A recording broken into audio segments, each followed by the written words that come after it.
Nah, dari tadi kesaksiannya saya dengar di mana Bro Michael divonis ya, maksudnya nggak bisa punya keturunan, tidak bisa punya anak, itu kata manusia. Tapi akhirnya Tuhan memberikan satu anak dan sekarang maaf on the way yang kedua. Hidup kita itu nggak ditentukan sama apa kata orang. Kalau mau ikut apa kata orang kan bisa kecewa, pasti bisa marah sama Tuhan. Tapi kami memilih untuk tetap percaya apapun yang Tuhan izinkan terjadi. Planning manusia dengan planningnya Tuhan itu. Kalau tuh manusia dengan segala akal dan alasannya bahwa memang itu tidak mungkin, tapi sekali kutik Allah ngomong mungkin, selalu jadi. Dan kalau memang nggak dikasih sekarang, aku tahu pasti Tuhan punya sesuatu yang lebih baik lagi.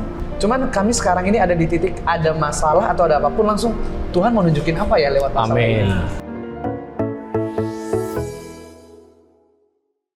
Shalom, puji Tuhan, kita kembali dengan acara Best Talk Gereja Best. Hari ini kita kedatangan bintang tamu yaitu Bro Michael Panjaitan. Shalom. Shalom. Dan juga ada Pastor Samuel Slamet. Dan juga ada Pastor Andy Joe. Saudara, hari ini bertepatan juga tadi baru saja Bro Michael melayani di Best Church Surabaya. Tadi ada sebuah kesaksian yang saya pikir memang sangat memberkati, memberikan kekuatan kepada kita, semangat, di mana bahwa yakin rencana manusia itu bukan rencana Tuhan, meskipun manusia mengatakan tidak, tapi kalau Tuhan mengatakan iya, maka tidak ada yang bisa menghalangi. Kalau Tuhan membuka pintu, maka tidak ada satu orang pun bisa menutupnya. Amin. Nah, dari tadi kesaksiannya saya dengar di mana Bro Michael divonis ya, maksudnya nggak bisa punya keturunan, tidak bisa punya anak, itu kata manusia. Tapi akhirnya Tuhan memberikan satu anak dan sekarang maaf on the way yang kedua. On the way. Baik, mungkin boleh sedikit Bro Michael memberikan sedikit kesaksiannya. Iya, jadi tahun 2017 menikah, ketemu sama istri itu dulu di sekolah teologi di Petamburan gitu. Jadi sama-sama melayani Tuhan. And then karena kondisi fisik mungkin waktu itu ya. Jadi menurut orang-orang dan banyak, bukan cuma 1, 2, 3 orang berkata nggak mungkin, pasti nggak bisa, susah segala macam. Termasuk ada teman dokter di Jakarta ngomongnya begini, kalau mau nunggu 5 tahun dulu kita aturin ini itu dan segala macam. Itu pun saya nggak yakin bisa berhasil kalau melihat situasi di depan mata gitu ya, kondisi waktu itu. Apa yang saya dan istri saya lakukan waktu itu adalah setiap hari, every single day dalam hidup kami itu nggak pernah doa Tuhan please kasih anak, nggak pernah.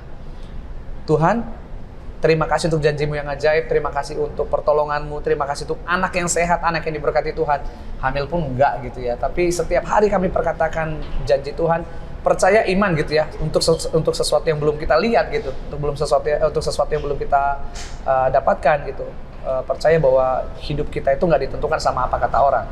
Kalau mau ikut apa kata orang kan bisa kecewa, pasti bisa marah sama Tuhan. Tapi kami memilih untuk tetap percaya apapun yang Tuhan izinkan terjadi. Dan waktu itu baru menikah kurang lebih 3-4 bulan, istri saya mengandung dan hari ini anak yang pertama usia 4 tahun. Puji Tuhan. Puji Tuhan, dan sekarang lagi anak kedua memasuki usia kandungan yang ketiga bulan ketiga.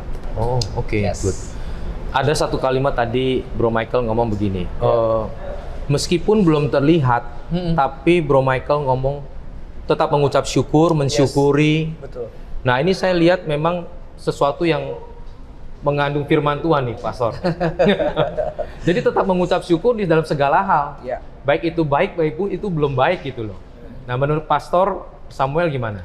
Ya, saya bersyukur sekali karena Bro Michael ini walaupun seorang artis gitu ya, tapi tetap punya dasar firman yang dia landasi untuk dalam hidupnya, sehingga firman itu yang akhirnya membuat dia mengerti dan menyadari bahwa sesungguhnya hidupnya bukan karena ditentukan vonis perkataan manusia, tapi betul-betul karena dasar firman.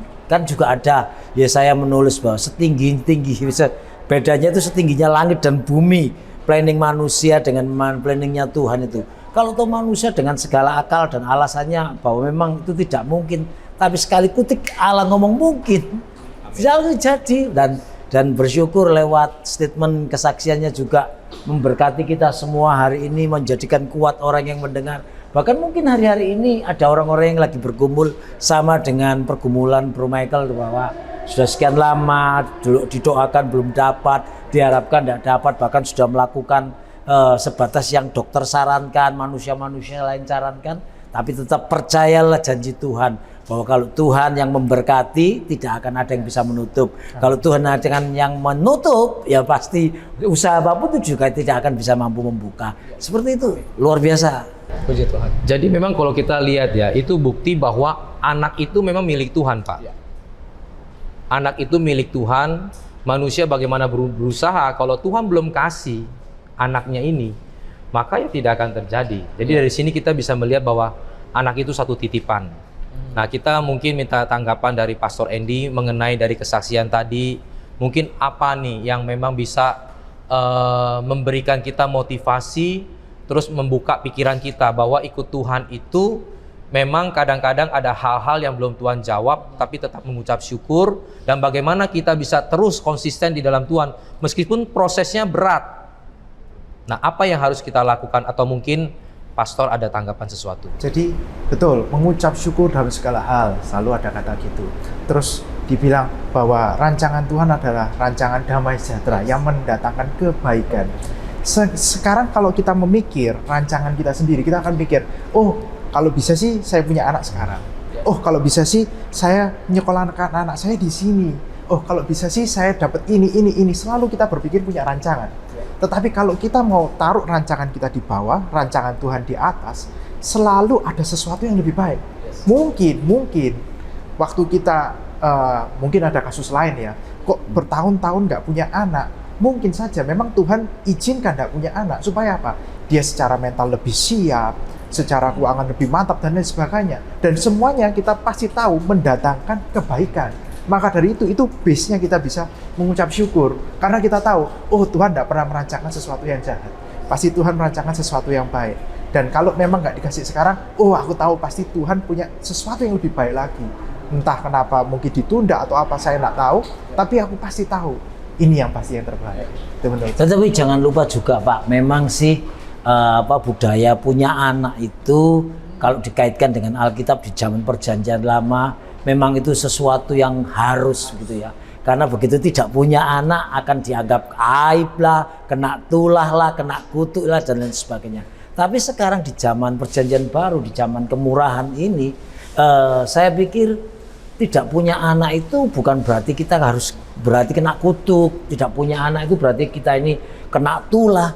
Bisa jadi loh, karena memang kita tidak punya anak, karena Tuhan mau kita jadi berkat, mungkin bisa mengangkat anak-anak yang lain yang walaupun tidak ada hubungan darah dengan kita, tapi hubungan hati, hubungan doa, hubungan roh itu bisa kita angkat. Satu contoh begini, salah satu jemaat kita Pak, gitu ya, ada yang jadi seorang aparat begitu ya, petugas begitu, lalu sementara dia bertugas di kota lain begitu, dia ini di kantornya ada seseorang membuang baby begitu. Nah karena membuang baby, akhirnya anak ini kan harus diumumkan siapa yang punya anak dan juga diselidiki orang tua siapa sih. Sampai kemana-mana ndak ada yang mengakui ini anaknya siapa. Terus tiba-tiba ya sudah aja lah, kayak siapa yang mau kan gitu. Sementara ketika dia ngomong siapa yang mau, istrinya bisa ngomong, loh Pak, kenapa enggak kita ambil sendiri? Padahal dia punya anak waktu itu sudah. Bapaknya kan juga, loh kita kan sudah punya anak, ngapain? Dan lain sebagainya. Istrinya bisa ngomong, memang. Tapi lewat anak ini, kita bisa jadikan dia ngerti Tuhan, percaya Tuhan, kita didik kebenaran Tuhan. Sehingga lewat anak ini Tuhan bisa dipermuliakan. Dan puji Tuhan akhirnya mereka komitmen, mereka angkat itu anak dan puji Tuhan. Anak itu jadi mengerti tentang Tuhan, bahkan anak itu jadi anak-anak sekolah minggu, anak-anak super kid yang luar biasa. Dan inilah tujuan Tuhan, mungkin kita tidak diizinkan punya anak lewat darah daging, tapi menjadi berkat lewat kepanjangan tangan kita dan kepanjangan hati kita. Itu aja di zaman hari ini.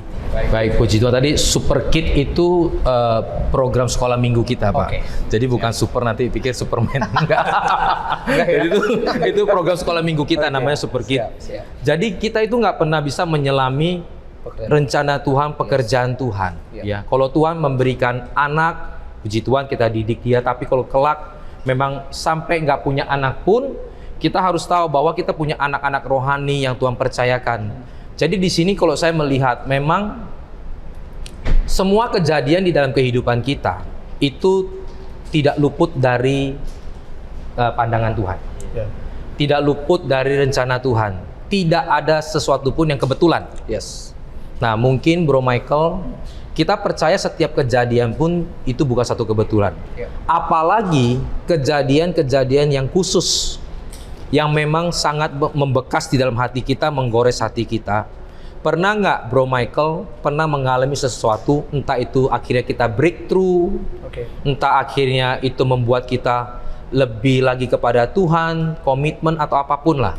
Ada nggak kejadian itu yang sangat menggores di hati kita, yang akhirnya Bro Michael melihat bahwa ini Tuhan bekerja luar biasa? Pernah nggak seperti itu? Selain daripada yang mengenai anak tadi. Banyak banget, banyak ya. Mau kasih tahu dulu bahwa sebelumnya tiap kali diundang pelayanan selalu saya katakan saya nggak mau cuma nyanyi.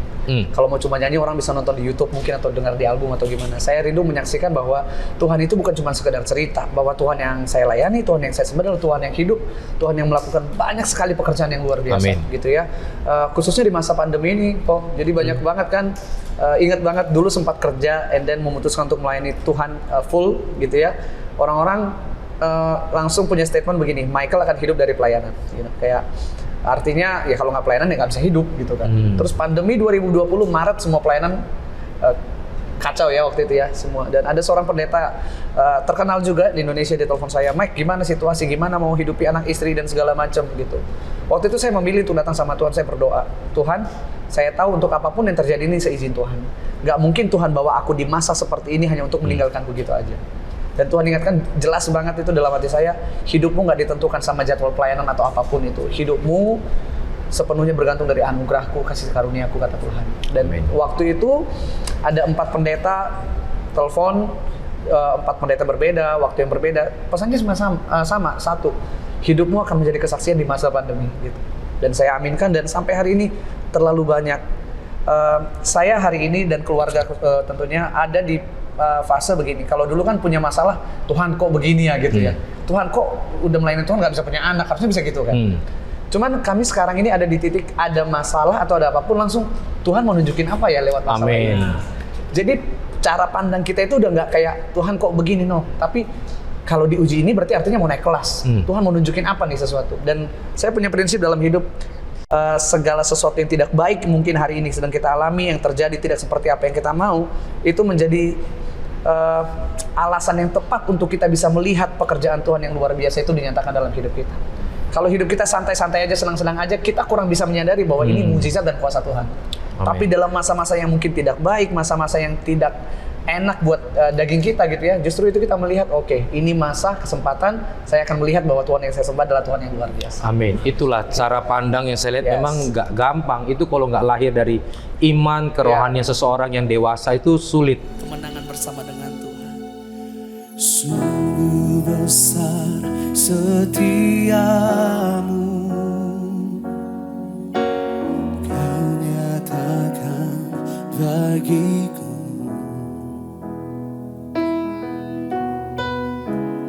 Kau Bapa yang selalu mengerti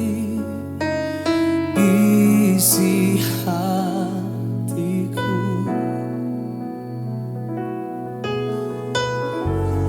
Kemuliaan-Mu Kau jadikan, aku tetap percaya, ku percaya janji-Mu ajaib, berukir dalam kehidupanku. Berserah di dalam kekuatan-Mu, ku percaya.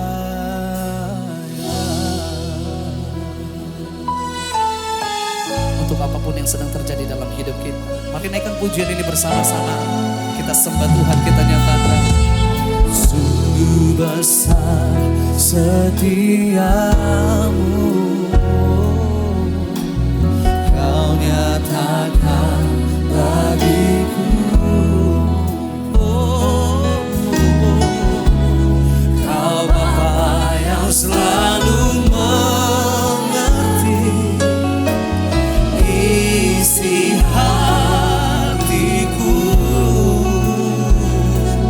kemuliaan-Mu, kemuliaan-Mu Kau janjikan. Aku tetap percaya, ku percaya janji-Mu ajaib. Ajaiblah segala perbuatan Tuhan di hidup kita. Kehidupanku, ku berserah di dalam kekuatan-Mu. Tanyakan segalanya, ku percaya janji-Mu ajaib. Segala perbuatan-Mu ajaib di hidup kami Tuhan. Mari kita bangkit berdiri bersama-sama di dalam hadirat Tuhan. Amin. Ku berserah di dalam kekuatan-Mu, ku percaya. Untuk apapun yang sedang Bapak Ibu Saudara hadapi saat ini, mari angkat kedua tanganmu bersama dengan Tuhan, katakan, tak akan ku takut, tak akan ku gentar. Kaulah imanku, Kaulah Tuhanku. Tak akan ku ragukan kebaikan-Mu di hidupku. Ku percaya janji-Mu ajaib terukir dalam kehidupanku. Ku berserah di dalam kekuatan-Mu. Hanya segalanya ku percaya janji-Mu ajaib. Saat ini kami mengalami keajaiban-Mu di hidup kami Tuhan. Amin. Janji-Mu, firman-Mu ajaib. Ku berserah di dalam kekuatan-Mu. Ku percaya, ku berserah dalam-Mu, ku berserah di dalam kekuatan-Mu. Ku percaya, ku percaya, ku percaya.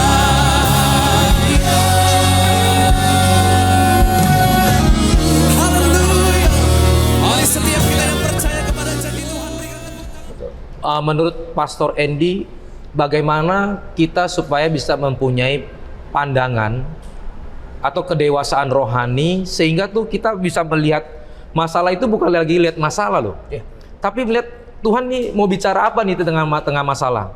Tuhan mau buat apa nih? Saya naik level atau naik kelas apa? Bagaimana nih, Pastor? Jadi di gereja kita dulu punya satu program, masalah adalah berkat. Waktu pertama kali saya dengar itu juga agak tergelitik gitu. Mana ada masalah berkat, betul kan? Masalah ya masalah, berkat ya berkat. Tapi selama kita belajar, ternyata memang di balik masalah itu ada berkat yang Tuhan sediakan. Bagaimana kita bisa memproses masalah ini, bagaimana kita bisa dididik oleh masalah ini, itu yang membedakan kita dapat berkatnya gimana. Dan memang seringkali Tuhan menitipkan berkatnya lewat masalah-masalah ini. Dan masalahnya kita adalah masalah sudut pandang, masalah pola pikir, masalah kekhawatiran terutama gitu. Kalau kita bisa taruh semuanya itu, kita bisa merubah pola pikir kita melalui pengalaman-pengalaman tadi selama kita berjalan. Nah, pasti kita akan melihat satu titik, oh ya pasti kok, pasti. Kalau kita bisa lewat ini, pasti ada berkat. Kalau kita bisa lewat ini, oh pasti ada damai sejahtera. Kita bisa lewat ini, ada sesuatu yang luar biasa. Pasti seperti itu. Saya mau nambah begini dulu juga. Dalam setiap problem masalah, nomor satu yang paling penting itu adalah pertama introspeksi diri dulu. Jangan-jangan memang ini buah yang harus kita terima karena perbuatan kita. Contohnya kita melakukan suatu kesalahan, ya pasti kita akan terima konsekuensi yang harus kita terima untuk kita sebagai akibatnya kan. Tapi kalau ketika itu sudah kita introspeksi dalam diri dan kita tidak dapati kesalahan, it's okay, itu tadi luar biasa. Ayo sekarang belajar kayak yang lagu-lagu banyak dinyanyikan, aku berserah gitu. Bukan aku berserah artinya ya sudahlah Tuhan, aku ini mengalir tapi bukan hanyut begitu loh ya. Tapi betul-betul mengikuti irama dan maunya Tuhan, walaupun kadang memang menyesuaikannya ini memang ya juga perlu waktu, perlu hati yang besar, perlu pikiran yang dikosongkan supaya betul-betul pikiran dan perasaan Kristus yang kita pakai. Sehingga itu nanti kalau kita bisa sampai di level situ, seperti Bro Michael tadi ngomong, apalagi ini Tuhan yang akan aku terima, karena aku akan naik kelas, karena aku akan terima sesuatu pengalaman spiritual bersama Tuhan. Amin. Mantap itu. Ini kalau bicara naik kelas, pasti bicara godaan nih. Iya. Ya. Ini pasti banyak orang pasti bertanya, saya sebagai orang yang mungkin bukan public figure, itu ada godaannya mungkin umum. Nah, pasti yang menonton channel ini, Bestok ini pasti juga berpikir, apa sih nih godaan seorang artis rohani? Mungkin beda nggak dengan artis-artis yang lain? Apakah artis rohani ada godaannya yang beda nih? Iya. Ya mohon maaf, mungkin ya kalau mungkin sebagian yang lain yang umum, mereka kan bisa saja setelah manggung atau apa ya bebas lah. Tapi artis rohani itu menurut saya nggak sebebas itu, Bro Mike. Apakah ini benar? Terus godaan apa sih yang paling benar-benar yang paling berat buat Bro Michael? Secara umum kan orang kalau lihat kita pelayanan ini kan image-nya itu udah satu level di atas jemaat umum gitu. Mereka kira ini kita malaikat yang udah nggak kenal, nggak ada salah, nggak tahu namanya kelemahan dan padahal kita masih manusia juga, sama semuanya. Itu yang kadang-kadang jemaat nggak sadari. Mereka tuh ekspektasinya udah pasti ini orang rohani pelayanan sesuatu yang levelnya di atas kita gitu ya. Kalau bicara godaannya sama, pasti ada godaan banyak kok. Jadi mungkin lebih godaannya lebih besar, semakin di atas kan semakin iya, besar. dan lebih apa ya? Kalau nggak gara-gara Tuhan sih kayaknya nggak kuat gitu ya. Ada dua sih yang paling ini. Yang pertama, siapa sih yang nggak suka pujian? Sombong itu godaan kuat banget. Karena kita itu ada di spot dari semua highlight, masuknya dikawal orang, mungkin dinanti-nantikan orang, ini segala macam. That's why aku selalu berkata, tanpa Tuhan aku nggak ada apa-apanya. Selalu nggak akan pernah lupa pelayanan dimanapun saya akan sampaikan orang biasa yang punya Tuhan luar biasa. Amin. Gitu ya. Terus bahkan mungkin dalam setiap flyer atau apapun sebisa mungkin ada kata gestar digantilah bersama atau apa. Karena pernah ada di satu titik lagi ke Papua waktu itu, poster tuh gede banget pakai mobil kada, gede banget. Jadi pas nyampe lihat itu, terus orang Michael teriak-teriak segala macam. Saya ini masih daging, yang bisa dengar itu semua pujian orang-orang langsung, ya ampun diginiin banget gitu. Tapi at the time juga di momen yang sama langsung, oh enggak, ini semua karena Tuhan. Amin. Di situ aku menyadari, please nggak usah bikin yang gini-gini, nggak usah pakai gestar, nggak usah pakai yang lebay-lebay lah gitu. Dalam artian nggak usah jauh-jauh. Tadi pas ibadah, nanti manggilnya gimana ya gitu. Aku langsung ngomong, nggak usah manggil gimana, bilang aja, mari memuji Tuhan bersama Michael, cukup. Karena ada beberapa gereja kan yang harus, wow, cara manggilnya gimana. Aku masih manusia yang punya godaannya untuk sombong, untuk merasa paling jago dari orang lain, merasa paling hebat. Itu yang pertama. Yang kedua, ya umum lagi ya. Maksudnya bukan cuma dunia rohani, dunia sekuler juga bicara soal uang. Berkat lah kalau kata rohani gitu ya. Dan saya pernah ada di titik yang ditawarin pelayanan ke satu tempat sama satu pendeta, sementara di tanggal yang sama ada jadwal di Indonesia, waktu itu di anak jalanan, di rel kereta.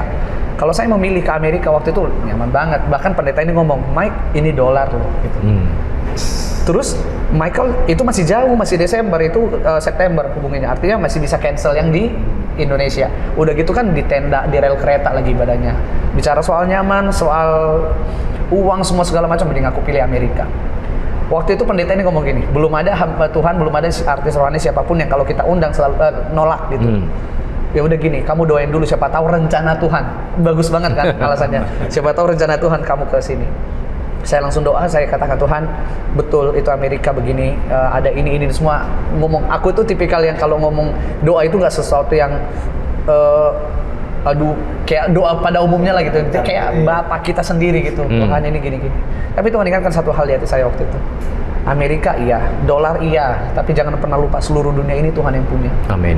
Jangan pernah takut. Tuhan yang kamu layani di Amerika dengan Tuhan yang kamu layani di rel kereta, dia Tuhan yang sama. Amin. That's why saya suka bercandain. Yang undang ini kan suka ngomong, tapi maaf ya Pak, gereja kami kecil. Saya langsung nanya, Tuhannya besar nggak gitu?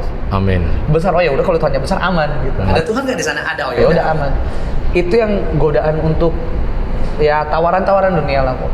Sampai baru-baru ini nggak usah jauh-jauh, baru-baru ini buat bulan depan tanggal bulan September maksudnya, itu harusnya ada pelayanan di Sydney, diundang ke Sydney. Ternyata di jadwal itu ada satu gereja di daerah Jawa Tengah, gereja kecil banget. Orang Sydney-nya ngomong gini, ya udah dipikir-pikir dulu itu bisa diatur nggak yang sono apa segala macam. Tapi lagi-lagi Tuhan ingatkan Tuhannya sama kok. Amin. Ngapain harus cancel ini hanya untuk ini gitu ya maksudnya ya. Ya udah aku bilang oh enggak, terima kasih aku ada pelayanan di ini. Secara daging nggak enak, banget nggak enak. Bandingin aja luar negeri sama Jawa Tengah, pasti milih luar negeri. Tapi lagi-lagi aku tahu prinsipnya satu, Tuhan yang melayani dimanapun aku melayani Tuhan, dia Tuhan yang sama. Berkat Tuhan, bicara soal berkat segala macam dengan cara apapun Tuhan punya banyak cara untuk menolong kita dan memberkati kita. Amin. Jadi memang godaan yang paling besar ini ya seorang public figure itu ya satu tadi soal kesombongan, satu bicara tentang ya mamon itu, uang itu. Nah saya mungkin minta dari pastor-pastor untuk closing statement.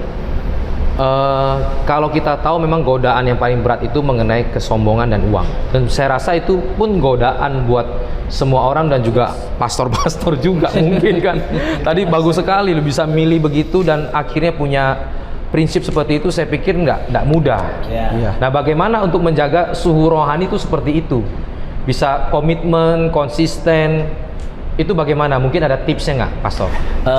Menurut saya sih jujur aja kalau lagi turun dari mimbar begitu ya, saya itu langsung ngomong aja kepada teman-teman dan jemaat yang dekat-dekat, kamu dilarang ngomong khotbahku hebat loh ya, khotbahku mantap loh. Walaupun toh kamu terberkati dengan statement-statement firman yang dikeluarkan dari mulutku ini, tapi setiap kali kamu ngomong, Pak terima kasih khotbahnya mantap, khotbahnya hebat, itu sama juga dengan saya ini kamu dorong-dorong untuk ikut kebesaran kepala, kesombongan dan ketinggian hati. Hati-hati loh.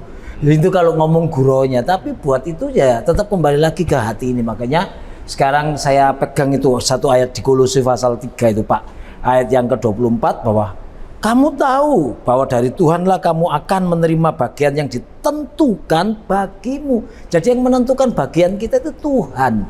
Sehingga sebagai upah oleh sebab itu sadarlah Kristus adalah Tuhan dan kamu hambanya. Nah, kalau kita sudah sampai di level seperti ini, siapapun yang ngundang sekarang prinsipnya adalah siapa yang cepat ya dia yang itu duluan kita terima. Walaupun toh kadang memang waduh godaan mengensel, iming-iming sesuatu itu ada, tapi belajar untuk komitmen dengan ini itu yang harus kita pegang supaya kita tahu kita ini hambanya Tuhan.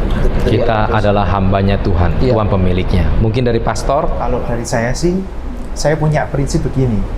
Apapun kalau kita hebat itu di panggung atau dimanapun, saya merasa bukan saya yang hebat, tetapi Yesus yang ada di dalamku, yang ngomong seperti itu, yang tampil sebegitu, itu kemuliaannya Tuhan yang muncul, bukan kemuliaan saya. Sehingga pada waktu siapapun yang memuji saya, oh aku tahu, dia bukan puji saya, dia puji Tuhan yang ada di dalam saya. Dan itu harus benar-benar terpancar. Inilah kita sebagai orang-orang Kristen, mungkin sebagai pastor, sebagai artis rohani, jangan sampai kita sombong, jangan sampai kita jatuh karena itu. Tetapi bukan kita yang hebat, tapi Tuhannya yang hebat. Amin. Jangan mencuri kemuliaan Tuhan. Kemuliaan hanya bagi Tuhan. Terima kasih Bro Michael, Pastor Andy, Pastor Pak Sam. Semua kita sudah diberkati. Kita akan jumpa lagi dalam Best Talk minggu depan. Tuhan Yesus memberkati. Shalom.